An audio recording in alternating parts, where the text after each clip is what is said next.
How can we all survive against the AI, the bullet train of artificial intelligence which is running behind us? How can we all survive? And which is that rocket engine that we require behind us to survive against this AI?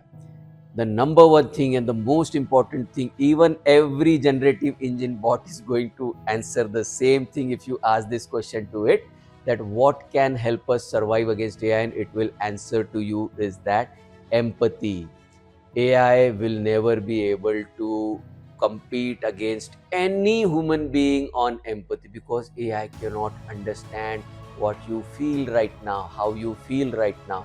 If looking at me you feel good, if looking at me you feel jealous, if looking at me if you're feeling angry right now, AI will not be able to do anything about that, answer any of those questions, that what is Rajesh feeling right now looking at Piyush. AI can never answer that.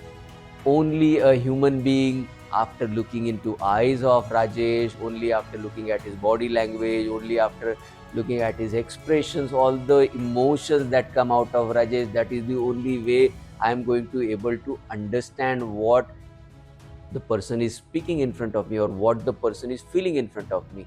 So empathy has to be there. And another second thing that AI is not going to be able to replace human beings is a purposeful event. A human being who has his purpose in his mind, that I want to do this over the period of next 5 years time, or over the period of next 10 years time, I want to slowly take my organization to this level. I want to slowly take my city to this level, my country to this level, whole world to this level. If that kind of a purpose statement is there in the mind, AI will never be able to replace on empathy. AI will never be able to replace us on our purpose statement.